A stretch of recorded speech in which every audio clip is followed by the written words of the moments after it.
Hello friends, welcome to my channel. I am Dr. Nikhil Chaudhary. I am consultant in vascular surgery. आज मैं आपको बताऊंगा chronic venous insufficiency के बारे में। ये क्रॉनिक वेनस इनसफिशिएंसी क्या बीमारी होती है? इसका मतलब होता है कि क्रॉनिक का मतलब होता है बहुत लंबा जो प्रॉब्लम होता है, जो वो कॉर्ड डिवो से है, उसे कहते हैं क्रॉनिक। अब ये जो वीनस वर्ड है, Venus words comes from veins. Veins मतलब खराब खून की नसें। शरीर में जो खराब खून की नसें हैं उन्हें कहते हैं वेन्स, जो खराब खून वापस लेके जाती है हार्ट की तरफ। और तीसरा जो शब्द है वो है इनसफिशिएंस। इनसफिशिएंसी का सरल में मीनिंग कहा जाए तो कमी। इस कमी जो बहुत दिनों से आपके खराब खून की नसों में जो कमी आ रही है उसे कहते हैं क्रॉनिक वेनस इनसफिशिएंसी। अब ये क्यों होता है और इसका परिणाम क्या होता है? अब ये क्यों जो है, ये क्यों का रीजन तो बहुत सारे डॉक्टर आपको नहीं दे सकते, क्योंकि उसके रीजन अभी तक पता नहीं चल पाया है कि ये क्यों होता है। क्योंकि शरीर में नेचुरली भगवान ने कुछ वॉल्स दिए होते हैं जो खून की नसों, खराब खून की नसों में काम करते हैं। वो वॉल्स खराब होने के कारण जब भी हम खड़े रहते हैं तब खून वापस पैरों की तरफ आ रहा है और वो खून पैरों में इकट्ठा होता है। अब मरीज हमें पूछते, डॉक्टर साहब ये वॉल्स मेरे खराब क्यों? अब इस क्यों का जवाब हमारे पास नहीं है, क्योंकि बहुत सारी जो रीजंस है वो हर मरीज में लागू नहीं हो। जैसे एक रीजन है एक ओबेसिटी, मतलब मोटापा। अब हर मरीज मोटापे के शिकार नहीं है, फिर भी उनके वॉल्स खराब है। अब कुछ ऐसे रीजन है जैसे लॉन्ग स्टैंडिंग, मतलब जैसे बहुत देर तक खड़ा रहे। अब बहुत सारे मरीज तो बहुत देर तक खड़े भी नहीं होते। हाँ, ये हो सकता है कि उनका लाइफस्टाइल थोड़ा सेडेंटरी है, ज्यादा वो ये नहीं कर पाते, एक्सरसाइज नहीं कर पाते, या ज्यादा देर उनको बैठ के काम करना पड़ता। और रीजन ऐसे आते हैं कि जैसे मतलब जेनेटिक है या फिर फैमिली से रिलेटेड है। तो बहुत सारे मरीजों में हमें वो की रीजन नहीं होता कि पेशेंट दो फेवरेटिक्स की है। तो इस क्यों का जवाब जो है बहुत टाइम हम नहीं दे सकते। अभी भी साइंस में एक ही तक की नहीं हुई है कि हम एग्जैक्टली पी पॉइंट करके रीजन आपको बता पाए कि आपके शरीर के खराब होने की वजह से वॉल खराब के ऊपर।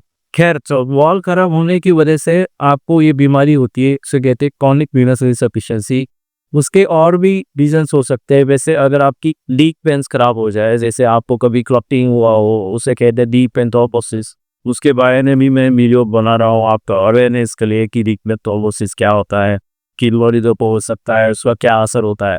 तो बी के खराब होने से सारा जो उनका बहाव है वो आपकी सुपरफिशियल वेन से, मतलब जो स्की के नजदीक वाली वेन से जाता है, और उसकी वजह से भी क्रॉनिक वेनस इनसफिशिएंसी हो सकती है। क्योंकि जब आप एक्टिविटी करते हो, जैसे आप एक्सरसाइज कर रहे हो या बहुत देर तक कर रहे हो, तब आपको नसों को ज्यादा काम करना पड़ता है, तो वो इतना सफिशिएंटली काम नहीं कर पाता और उसके नतीजे से मरीज को ये प्रॉब्लम आने लगती है, दोनों वेनस इनसफिशिएंसी। तो इस प्रॉब्लम की वजह से मरीज को क्या लक्षण आते हैं? तो इसमें मरीज को ये होता है कि ज़्यादा देर खड़े रहने से पैर में सूजन आ जाती है। शाम तक मरीज को पैर भारीपन लगने लग जाता है। और बहुत सारे मरीज ऐसे आते हैं मेरे पास कि जैसे उनको और कोई लक्षण नहीं होता है, बस उनको होता है कि पैर की स्किन, एंकल के पास पैर की स्किन में काले काले धब्बे नजर आने लगता है। तो बहुत बार मरीज स्किन के डॉक्टर के पास जाते हैं, चक्कर काटते रहते हैं, ऊपर इलाज सही से हो नहीं पाता। फिर कोई डॉक्टर उनको सजेस्ट करता है कि ये लग रहा है वेरिकोज वेन की प्रॉब्लम है, वेरिकोज वेन के लिए आप वैस्कुलर सर्जन के पास आइए। तब मरीज हमारे पास आते हैं और हम जो है उनका टेस्ट करते हैं, उसे कहते हैं अल्ट्रासाउंड कलर डॉपलर टेस्ट। तो अल्ट्रासाउंड कलर डॉपलर टेस्ट सबसे बेसिक और बहुत इंपॉर्टेंट टेस्ट है क्रॉनिक वेनस इनसफिशिएंसी की। इससे हमें पता लगता है कि इसमें आपके पैरों की लसें है, इनमें खराब उनकी डीप वेन्स खराब हुई है या सुपरफिशियल वेन्स खराब हुई। अरे डीप, जिसको पुराना डीवीटी हो चुका है और जिसको पता नहीं चला, वो असेसमेंट भी डॉपलर टेस्ट में हो जाता है कि डीप वेन्स कैसी चल रही है। उसके बाद नंबर आते हैं सुपरफिशियल वेन्स का। तो सुपरफिशियल वेन्स ने भी जांच किया जाता है कि कौन से लेवल के वॉल्स खराब है, क्या उनमें दिक्कत आ रही है, और उस हिसाब से आगे में इसका ट्रीटमेंट डिसाइड किया जाता। तो इस प्रकार से ये जो बीमारी है क्रॉनिक वेनस इनसफिशिएंसी, ये बहुत कॉमन है। काफी नामांकित लोगों को, बड़े बड़े लोगों को भी ये पाई जाती है। इस प्रकार से हम और भी डिटेल बात करेंगे इस बीमारी के बारे में। और आप जुड़े रहिए मेरे से इस चैनल पे। ये वैस्कुलर हेल्थ अवेयरनेस के लिए मैंने ये चैनल स्टार्ट किया है। एंड जैसे कि आपको पता है, I consultantly cardio surgery at sir Gangaram hospital, और बहुत सारे मरीज में रोज देखता रहता हूँ, एल्बोज वेंस के और भी कई सारे मरीज हम देखते हैं। वो उस सब के बारे में आपको मिल जाता है।